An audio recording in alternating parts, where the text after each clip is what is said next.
Assalamualaikum warahmatullahi wabarakatuh. Perkenalkan, kami dari kelompok 2, kelas C, Biokimia, akan menjelaskan tentang sintesis protein. Untuk anggota kelompoknya sendiri, ada Jasmine Hawa, yaitu saya, ada Gabriela, Malika, Adila, dan Arini. Selanjutnya saya akan menjelaskan tentang sintesis protein. Sintesis protein ini merupakan proses ketika sel tubuh membentuk protein dengan cara gen expression. Mengapa dibutuhkan gen expression? Karena instruksi pembentukan protein ada pada DNA, yang di dalamnya terdapat gen, yang nantinya akan diekspresikan menjadi sebuah protein. Gen ini membawa sifat atau informasi genetik, contohnya seperti warna kulit dan lain-lain. Secara garis besar, sintesis protein ini ada dua, yaitu transkripsi dan translasi. Transkripsi ini secara garis besar merupakan suatu proses ketika DNA dijadikan template untuk RNA. Lalu untuk translasi, itu ketika RNA yang telah terbentuk decoding menjadi asam amino, lalu menjadi polipeptida, kemudian akan menjadi protein. Polipeptida ini merupakan gabungan dari asam amino, yang lalu akan bersatu menjadi sebuah protein. Pada gambar ini terlihat bahwa DNA dapat bereplikasi. Replikasi adalah ketika DNA digandakan membentuk DNA baru dari DNA lama, tetapi replikasi ini tidak termasuk dalam proses sintesis protein. Replikasi ini diperlukan saat pembelahan sel. DNA harus digandakan agar masing-masing sel memiliki sebuah DNA. Berikutnya adalah pada gambar di kiri ini merupakan dogma biologi molekuler. Di sini terlihat pada sintesis protein terdapat proses transkripsi dan translasi. Sedangkan pada panah ke bawah ini adalah replikasi DNA. Gambar kanan merupakan ekspresi gen. Hasil dari ekspresi gen ini adalah sebuah protein yang berupa rangkaian asam amino. DNA akan menjadi template yang lalu akan ditranskripsikan menjadi mRNA. Pada mRNA ini terdapat kodon yang merupakan tiga buah basa. mRNA ini digunakan sebagai template untuk proses translasi. Selanjutnya adalah DNA pada eukariotik. Di sini adalah bentuk basic dari sebuah kromosom, yaitu ada nukleosom. Yang berwarna pink ini merupakan DNA yang melingkari protein histon. Lalu ada histon H1 yang mengunci. Antar satu nukleosom dengan nukleosom lain memiliki jarak yang disebut dengan lingkar DNA. Kenapa tadi ada jarak? Karena pada setiap 6 nukleosom akan melingkar lagi membentuk bentukan yang seperti ini dan membentuk kromosom. Dan pada gambar ini merupakan gambar dari struktur nukleosom. Ada 8 pasang histon dan ada satu histon yang mengunci, yaitu histon H1. Struktur dasar dari kromosom ini disebut dengan nukleosom, yang terdiri dari molekul DNA, 8 histon, ada 2 molekul H2A, H2B, H3, dan H4, dan ada juga satu H1 histon yang terdiri dari kurang lebih 200 disper, atau bisa disebut dengan panjangnya itu 200 disper. Dihubungkan dengan DNA linker yang panjangnya 50 sampai 60 disper. Setiap 6 nukleosom membentuk gulungan seperti yang saya katakan tadi dan juga terdapat pada gambar. Lalu ada bentukan lingkaran domain sebanyak 50.000 sampai 100.000 disper. Selanjutnya adalah asam nukleat. Asam nukleat ini terdiri dari DNA dan RNA dan merupakan polimer dari mononukleotida yang dihubungkan dengan ikatan fosfodiester antara gugus 3 hidroksisugar pada satu nukleotida dan gugus 5 pada nukleotida gula lain. Mononukleotida ini terdiri dari gula yang terdapat gula ribosa dan gula deoksiribosa. Gula ribosa sendiri ini terdapat pada RNA dan deoksiribosa ini terdapat pada DNA. Selanjutnya merupakan basa nitrogen. Basa nitrogen itu terdiri dari basa purin dan pirimidin. Basa purin itu ada adenin dan guanin, sedangkan basa pirimidin itu terdapat sitosin, timin, dan urasil. Basa timin ini hanya terdapat pada DNA dan urasil hanya terdapat pada RNA. Dan yang terakhir ada fosfat. Selanjutnya, ini adalah gambaran dari satu nukleotida. Terdapat tiga komponen utama pada nukleotida, yaitu ada fosfat, ada gula, dan ada basa nitrogen. Kalau hanya gula dan basa nitrogen, namanya adalah nukleosida. Maka, nukleotida sering dikatakan sebagai nukleosida fosfat, yang artinya nukleosida plus fosfat. Nukleotida itu merupakan ester fosfat dari nukleosida. Seperti yang disebutkan tadi, ada esterifikasi antara gugus OH pada gula C5 dengan gugus fosfat, sehingga disebut 5 nukleosida, atau bisa langsung disebut dengan 5 nukleotida. Lalu gugus fosfat bisa 1, 2, atau 3. Lalu, apa perbedaan DNA dan RNA? Dapat dilihat bahwa DNA ini berbentuk double-stranded, sedangkan pada RNA berbentuk single-stranded. Isi dari DNA adalah deoksiribonucleic acid, sedangkan pada RNA terdapat ribonucleic acid. Pada deoksiribosa, terlihat bahwa ia tidak memiliki satu oksigen seperti pada ribosa. Perbedaan selanjutnya adalah pada komponen basa yang ada di dalamnya. Di dalam DNA terdapat sitosin, guanin, adenin, dan juga timin. Sedangkan pada RNA terdapat sitosin, guanin, adenin, dan urasil. Berikut adalah urutan atau struktur RNA dan DNA. RNA ada satu utas dan DNA ada dua utas. Di sini 5 aksen dan 3 aksen penting untuk menentukan interpretasi kodon yang akan dibaca. Jika salah membaca akan menjadi asam amino yang berbeda. Contoh ketika ACG dibaca menjadi UGC. RNA ini terikatnya pada atom C kelima dan ketiga, jadi penulisannya 5 aksen, 3 aksen tergantung pada posisi fosfat pada atom C. Untuk DNA, konsepnya sama dengan RNA, tetapi karena ada dua utas, selain satu mononukleotida berikatan dengan mononukleotida yang lain, ia akan berikatan dengan utas yang lainnya. Berikatnya berpasangan, seperti timin selalu berpasangan dengan adenin, dan sitosin selalu berpasangan dengan guanin. Inilah yang dinamakan dengan komplementer atau pasangan. Kalau ini ujungnya 5, maka pasangannya adalah ujung 3. Jika ini ujung 3, maka pasangannya adalah ujung 5. Ini yang dinamakan dengan antiparalel. Kemudian pada timin dan adenin dihubungkan dengan dua ikatan hidrogen, sedangkan pada sitosin dan guanin dihubungkan dengan 3 ikatan hidrogen. Sehingga DNA dengan banyak sitosin dan guanin akan lebih kuat daripada DNA dengan timin dan adenin yang lebih banyak.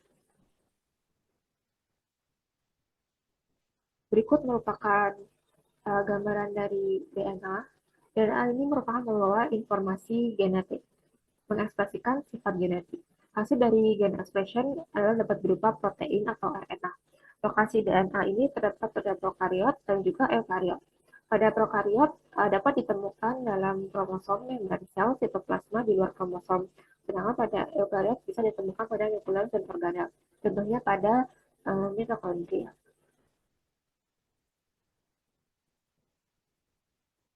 Berikut merupakan gambaran dari susunan satu utas DNA. Struktur molekul DNA ini pertama kali ditemukan oleh James Watson dan Franklin Crick pada tahun 1953. Sebelumnya DNA ini sudah diketahui, tapi untuk struktur yang lebih jelasnya belum diketahui. Dan mereka dapat menunjukkan bahwa DNA terdiri dari rantai polinukleotida yang double helix dan antiparalel. Dan juga terdapat basa purin dan pirimidin dalam helixnya. Urid fosfat dan deoksiribosa berada di luar. Seperti yang telah saya sebutkan tadi, dua rantai polinukleotida dihubungkan oleh hidrogen ikatan antara dua basa nitrogen komplementer. Adenin timin dengan dua ikatan hidrogen, guanin sitosin dengan tiga ikatan hidrogen. Dan tidak semua DNA itu berbentuk linier. Ada beberapa yang berbentuk sekuler, misalnya DNA yang terdapat di bakteri, virus, mitokondria, dan juga di kloroplas. mtDNA atau mitokondria DNA. Mitokondria DNA ini hanya ada sekitar 1% dari total DNA seluler. Mitokondria DNA ini hanya mengkode 13 protein dan 13 protein tersebut memainkan peran kunci dalam rantai pernapasan. Contoh dari 13 protein tersebut itu adalah NADH dehidrogenase, sitokrom B, sitokrom oksidase, dan ATPase. Kejadian ini hanya diwariskan oleh ibu, berbentuk sirkuler, laju mutasinya tinggi. Tetapi, meskipun laju mutasinya tinggi, DNA ini dapat di-repair. Selanjutnya adalah molekul DNA di eukariotik. Bagian DNA ini berlokasi di nukleus. DNA itu terikat pada protein, menjadi kromatin. DNA, histone, non-histone protein, dan RNA dalam jumlah kecil ini akan menyusun kromosom. DNA terletak di luar nukleus, yang contohnya adalah mitokondria dan kloroplas. DNA ini tidak mengandung histone dan umumnya berbentuk sirkular. Selanjutnya, saya akan menjelaskan mengenai replikasi DNA. Replikasi DNA adalah proses duplikasi DNA di dalam nukleus. Replikasi DNA terjadi pada fase S sebelum sel membelah pada fase M. Di sini merupakan fase S, dan di sini merupakan fase M atau fase mitosis. Terdapat 3 mekanisme replikasi DNA. Yang pertama ada konservatif, yang kedua semi-konservatif, dan yang ketiga adalah dispersif. Konservatif, sepasang DNA turunan akan memiliki untai yang membawa penuh DNA induk, dan sepasang DNA turunan akan memperoleh sepasang untai yang baru. Yang berwarna merah merupakan DNA yang lama, sedangkan yang berwarna ungu di sini merupakan DNA yang baru. Semi-konservatif, dua pasang untai DNA turunan akan membawa masing-masing satu untai DNA induk dan akan menghasilkan masing-masing satu untai DNA yang baru. Yang ketiga, dispersif. Kedua pasang untai DNA turunan akan memiliki fragmen-fragmen pendek dari DNA induk. Pada tahun 1950, Michelson dan Stahl melakukan percobaan dan metode replikasi DNA yang terjadi adalah metode semi-konservatif.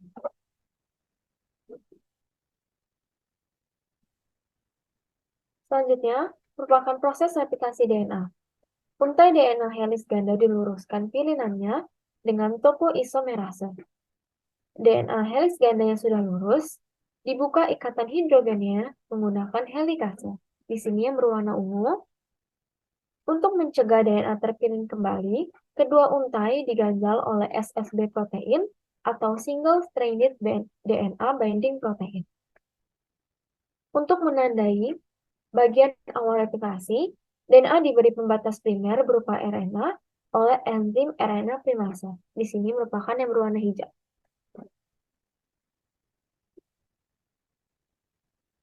Selanjutnya, untai DNA direplikasi oleh enzim DNA polimerase 3 yang bergerak dari ujung 3 ke ujung 5 DNA dan menambahkan pasang basa dari ujung 5 ke ujung 3. DNA polimerase 3 akan melesat maju pada salah satu untai atau disebut leading strand dan tersendat pada satu untai lainnya, yaitu lagging strand, membentuk fragmen Okazaki. Dapat kita lihat di sini terputus-putus.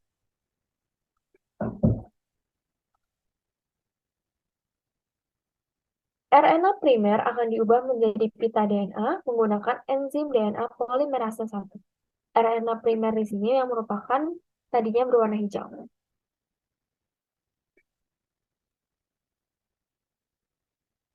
Selanjutnya, potongan DNA yang belum tersambung akan disatukan menggunakan enzim DNA ligase. Setelah ini, replikasi akan selesai.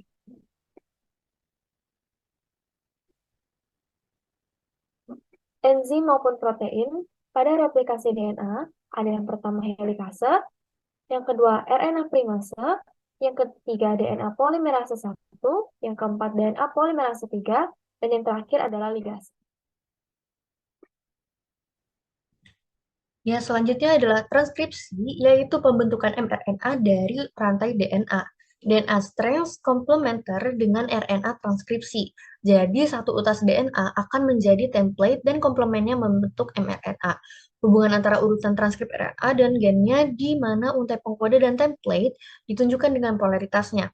Transkrip RNA dengan polaritas 5/3 melengkapi untai template dengan polaritas 3/5. Urutan dalam transkrip RNA dan polaritasnya sama dengan untai kode, kecuali bahwa U dari transkrip menggantikan T dari gen. Nukleotida awal RNA mengandung terminal 5-trifosfat. Untuk pembentukan mRNA yang matang, dimulai dari DNA, membentuk pre-RNA melalui tahap inisiasi, elongasi, dan transmisi. Kemudian dari pre-RNA membentuk mRNA yang matang melalui tahap splicing, editing, dan encapping. Untuk sintesis RNA atau pembentukan RNA baru, adanya enzim RNA polimerase, yaitu enzim yang menyebabkan terjadinya polimerisasi. Untai yang berwarna merah merupakan RNA baru dan biru merupakan untai template-nya. Arah pembentukan RNA dapat kita lihat dari 5/3 RNA baru.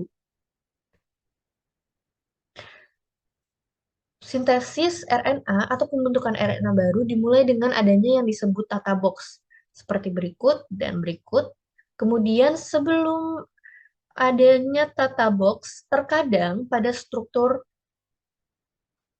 sebelumnya terdapat urutan CAAT, sehingga disebut CAAT box, tetapi tidak selalu ada, hanya beberapa. Inisiasi pada tahap transkripsi dimulai dengan adanya RNA polimerase yang membutuhkan faktor sigma. Kemudian RNA polimerase tersebut terikat pada promoter seperti tata box sebelumnya. Kemudian tata box memberi sinyal untuk terjadi pembukaan utas DNA. Apabila utas DNA telah terbuka, maka faktor sigma terlepas dan selain itu melepas juga 2 fosfat dari ATP. DNA akan tertutup kembali dan terbentuklah RNA baru yang berwarna hijau ini. Dan RNA akan terbentuk secara hibrid. Untuk elongasi transkripsi, dibentuk gambar penjelasannya tidak begitu beda jauh dengan sebelumnya. Terdapat RNA polimerase, yaitu yang membuka utas DNA. Kemudian yang berwarna kuning ini merupakan untai RNA yang baru, dan yang berwarna biru merupakan template DNA. Arah pembentukan RNA baru dari 5/3 RNA transkripsi. Transmisi pada tahap transkripsi dapat terjadi saat RNA polimerase mencapai termination sequence dan terdapat 2 termination sequence. Ada yang apabila bertemu hairpin loop, bisa juga apabila bertemu rong faktor. Untuk hairpin loop, terminasi dapat terjadi apabila enzim RNA polimerase bertemu dengan hairpin loop. Hairpin loop ini dapat terbentuk karena adanya struktur seperti berikut, seperti yang bergambar di atas ini. Kemudian, struktur ini akan terbentuk menjadi hairpin loop. Maka apabila enzim RNA polimerase bertemu dengan hairpin loop, maka akan terlepas dan selesailah sintesis RNA. Untuk refaktor tidak begitu berbeda jauh. Refaktor akan terikat pada RNA baru dan RNA polimerase akan terlepas, maka selesailah pembentukan RNA baru. Struktur mRNA memiliki ekson seperti ini dan intron. Intron pada mRNA akan dilepas, lalu ekson-ekson akan saling terikat satu sama lain, sehingga akan terbentuk seperti pada gambar berikut. Di sini terdapat UTR atau untransscripted, yaitu bagian yang belum ditranskripsi. Kemudian di bagian tengah terdapat TR, yaitu bagian yang telah ditranskripsi. Begitulah terjadinya pembentukan mRNA baru. Selanjutnya yaitu merupakan kode genetik. Kode genetik berfungsi untuk mengkodekan asam amino spesifik yang menyusun protein. Kode genetik terletak di mRNA dan akan dikenali oleh antikodon pada tRNA. Terdiri dari 3 nukleotida triplet kodon dengan totalnya itu 64 kodon. 3 kodon yaitu UAA, UAG, dan UGA merupakan kodon terminasi atau kodon stop yang tidak dapat digunakan untuk menyandi asam amino. Selanjutnya itu satu kodon AUG merupakan kodon start. Dalam satu asam amino dapat dihasilkan atau disandi lebih dari satu atau beberapa codon. Semua asam amino kecuali metionin dan triptofan memiliki lebih dari satu codon. Dalam kebanyakan kasus, codon yang menentukan asam amino yang sama hanya berbeda pada basa yang ketiga. Basa ketiga dari setiap codon berperan lebih kecil dalam menentukan asam amino dibandingkan dua basa yang pertama. Selanjutnya yaitu translasi. Translasi merupakan proses urutan nukleotida dalam mRNA yang diterjemahkan ke dalam urutan asam amino dari rantai polipeptida. Pada saat translasi, setiap asam amino akan dibawa ke ribosom oleh tRNA atau RNA transfer. mRNA sebagai template untuk sintesis rantai asam amino. Berikutnya yaitu tahapan pada proses translasi. Yang pertama ada aktivasi asam amino, kemudian proses inisiasi, elongasi, terminasi, dan folding, dan proses post-translasional. Selanjutnya itu aktivasi asam amino. Reaksi berlangsung di sitosol. Tiap asam amino digabungkan dengan tRNA yang sesuai oleh enzim spesifik yang disebut aminoasil tRNA sintase. Ketika menempel pada asam amino atau aminoasilasi, tRNA akan dikatakan charge atau bermuatan. Prosesnya berlangsung menjadi 4 tahapan. Tahap yang pertama yaitu tempat aktif enzim mengikat asam amino dan ATP. Tahap yang kedua yaitu ATP akan kehilangan 2 gugus fosfat dan bergabung dengan asam amino sebagai AMP atau adenosin monofosfat. Tahap yang ketiga yaitu tRNA akan berikatan kovalen dengan asam amino, menggeser AMP di tempat aktif enzim.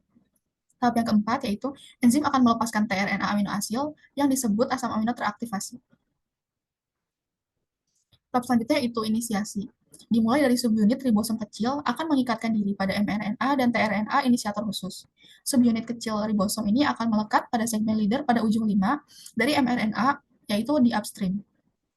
Pada arah downstream dari mRNA terdapat kodon inisiasi, yaitu AUG, yang akan memberikan sinyal dimulainya proses translasi. tRNA inisiator kemudian akan membawa asam amino metionin melekat pada kodon inisiasi. Pada proses penyatuan mRNA, tRNA inisiator dan subunit ribosom kecil, serta perlekatan subunit ribosom besar, akan menyempurnakan kompleks inisiasi translasi. Protein yang disebut sebagai faktor inisiasi juga dibutuhkan untuk membawa semua komponen tersebut bersama-sama. Selain itu, sel juga dibutuhkan dalam berupa GTP untuk membentuk kompleks inisiasi. Selanjutnya itu elongasi. Yang pertama ada pengenalan kodon. Kodon mRNA pada template A dari ribosom akan membentuk ikatan hidrogen dengan antikodon tRNA yang masuk membawa asam amino yang sesuai. Faktor elongasi membawa tRNA ke tempat A dan membutuhkan GTP. Tahap yang kedua yaitu pembentukan ikatan peptida. Molekul rRNA dari subunit ribosom besar berfungsi sebagai risozim, yaitu mengkatalisis pembentukan ikatan peptida yang menggabungkan polipeptida yang memanjang dari tempat P ke asam amino yang baru di tempat A. Pada tahap ini, polipeptida akan memisahkan diri dari tRNA tempat awal perlekatannya. Dan asam amino pada ujung karboksilnya akan berikatan dengan asam amino yang dibawa oleh tRNA di tempat A. Tahap yang ketiga yaitu translokasi. tRNA di tempat A yang terikat pada polipeptida akan ditranslokasikan ke tempat P. Saat RNA berpindah tempat, antikodonnya tetap berikatan dengan hidrogen pada kodon mRNA. Selanjutnya, mRNA akan bergerak bersama-sama dengan antikodon dan membawa kodon berikutnya untuk ditranslasikan pada tempat A. Sementara itu, tRNA yang tadinya berada pada tempat P akan bergerak menuju tempat E dan akhirnya keluar dari ribosom. Yang terakhir yaitu merupakan tahap terminasi. Dimulai dari proses elongasi yang akan terus berlanjut sampai kodon stop mencapai tempat A di ribosom. Terdapat 3 jenis kodon yang berperan sebagai kodon stop. Yang pertama yaitu UAA, UAG, dan UGA, yang bertindak sebagai sinyal untuk menghentikan translasi. Selanjutnya, itu suatu protein yang disebut release factor akan langsung mengikatkan diri pada kodon stop di tempat A. Release factor ini akan menyebabkan penambahan molekul air pada rantai polipeptida. Reaksi ini akan menghidrolisis polipeptida dari tRNA yang berada di situs P, kemudian melepaskan polipeptida dari ribosom. Akibatnya, urutan asam amino dalam bentuk polipeptida ini akan terlepas, dan kompleks ribosom akan terpisah antara subunit kecil dan subunit yang besar. Selanjutnya adalah protein. Protein merupakan makromolekul yang terbentuk dari ikatan asam amino. Asam amino terdiri dari gugus amina dan gugus karboksil yang dihubungkan oleh ikatan peptida membentuk rantai peptida, sehingga protein disebut juga polipeptida. Protein berfungsi sebagai zat pembangun, zat pengatur, dan sumber energi bagi tubuh. Di dalam tubuh terjadi proses sintesis protein baru untuk menggantikan protein yang sudah lama. Selanjutnya adalah struktur protein. Terdapat 4 struktur protein, yaitu struktur primer, struktur sekunder, struktur tersier, dan struktur kuaterner. Yang pertama adalah struktur primer. Struktur primer merupakan struktur rantai polipeptida yang berupa urutan asam amino yang dihubungkan dengan ikatan peptida. Lalu yang kedua adalah struktur sekunder. Struktur sekunder dibentuk karena adanya ikatan hidrogen atau hidrogen amida atau oksigen karbonil dari rangkaian peptida. Struktur sekunder utama meliputi alpha helix dan juga B strand yang termasuk di dalamnya adalah B sheet. Lalu struktur tersier merupakan struktur 3 dimensi yang berasal dari gabungan beberapa struktur sekunder yang membentuk satu rantai polipeptida. Struktur sekunder ini biasanya dihubungkan oleh ikatan hidrogen, ikatan garam, interaksi hidrofobik, dan ikatan disulfida. Lalu yang terakhir adalah struktur kuaterner. Struktur kuaterner ini terdiri atas 2 atau lebih protein yang memiliki struktur tersier. Sebagaimana gambar berikut, yang pertama adalah struktur primer yang terdiri dari satu rantai asam amino yang berbentuk linear. Lalu yang kedua adalah struktur sekunder, sebagai contoh di sini adalah yang berbentuk alpha helix. Lalu struktur tersier, pada struktur tersier sudah membentuk bentukan 3 dimensi. Lalu selanjutnya adalah struktur kuaterner yang merupakan struktur yang paling kompleks. Lalu selanjutnya adalah protein folding atau pelipatan protein. Sifat protein ditentukan oleh susunan rangkaian asam amino dalam rantai peptida. Perubahan protein primer membentuk struktur 3 dimensi disebut dengan pelipatan protein atau protein folding. Sebelum atau sesudah proses ini terjadi, polipeptida baru dapat mengalami pengolahan enzimatik seperti penghilangan satu atau lebih asam amino, biasanya dari terminal asam amino, atau penambahan asetil, fosforil, metil, karboksil, atau kelompok lain untuk residu asam amino tertentu. Bisa juga pembelahan proteolitik atau perlekatan oligosakarida atau gugus prostetik. Sebagaimana contoh ini merupakan proses protein folding atau pelipatan protein. Dari ikatan protein yang hanya berbentuk satu rantai berbentuk linear menjadi bentukan 3 dimensi. Dari protein unfolded menjadi folded protein. Lalu selanjutnya adalah maturasi protein atau pematangan protein. Sebuah mRNA yang diikat oleh banyak ribosom disebut polisom. Polisom menyediakan mekanisme bagi banyak salinan protein untuk diterjemahkan dari satu mRNA. Polisom dalam sitosol mensintesis sebagian besar protein dan enzim yang dibutuhkan tubuh untuk proses intraseluler seperti metabolisme. Ketika sintesis protein terjadi, asam amino inisiator yaitu metionin akan memiliki gugus amino bebas. Ujung protein ini adalah ujung N dengan amino terakhir dan rantai memiliki ujung karboksil atau C bebas. Sintesis protein dengan demikian dimulai dengan terminal amino dan berlanjut menuju terminal karbon. Protein yang disintesis oleh retikulum endoplasma kasar diangkut melintasi membran dan masuk ke dalam ruang cisternal di antara lembaran RE di mana mereka dikemas untuk diekspor. Untuk diangkut melintasi membran, protein disintesis dengan urutan sinyal atau pemimpin pada ujung aminonya. Setelah disintesis, ikatan disulfida terbentuk dan protein terlipat menjadi bentuk 3 dimensinya. Beberapa protein memerlukan modifikasi pasca translasi sebelum menjadi aktif sepenuhnya. Modifikasi ini dapat mencakup penghilangan segmen menggunakan peptidase, penambahan fosfat, gula, atau lipid ke dalam asam amino spesifik, dan glikosilasi. Selanjutnya adalah inhibitor atau penghambat sintesis protein. Ada banyak inhibitor atau penghambat sintesis protein, diantaranya adalah sebagai berikut, yaitu yang pertama adalah tetrasiklin. Tetrasiklin akan berikatan reversibel dengan ribosom 30S dan mencegah pengikatan tRNA amino asil atau TNRA bermuatan ke tempat akseptor di kompleks mRNA ribosom, sehingga mencegah penambahan asam amino ke peptida yang sedang terbentuk. Selanjutnya adalah aminoglikosida. Aminoglikosida merupakan inhibitor irreversibel dari sintesis protein. Aminoglikosida akan terikat pada ribosom 30S bekerja dengan cara menghambat pembentukan kompleks inisiasi, kesalahan pembacaan RNA, dan penguraian ribosom menjadi monosom.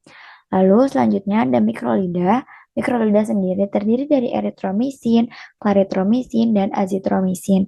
Kerja mikrolida adalah menghambat sintesa protein dengan mengikat 50S ribosomal subunit secara reversibel. Tempat pengikatan dekat dengan pusat peptidil transferase. Makrolida juga mencegah pemanjangan rantai polipeptida dengan menghambat saluran keluar polipeptida. Akibatnya, peptidil TNRA lepas dari ribosom. Inhibitor selanjutnya adalah kloramfenikol. Klorafenikal ini akan terikat reversibel pada ribosom subunit 50S dan menghambat enzim peptidil-transferase sehingga ikatan peptida tidak terbentuk pada proses sintesis protein. Lalu ada streptomisin yang akan mencegah tRNA dari pengikatan sehingga menghalangi inisiasi dari proses translasi. Lalu ada juga aktinomisin D yang akan mengikat DNA dan menghambat pergerakan RNA polimerase. Dengan demikian akan mencegah proses transkripsi. Demikian video pembelajaran dari kami mengenai sintesis protein. Kami harap apa yang kami sampaikan dalam video ini dapat bermanfaat. Terima kasih.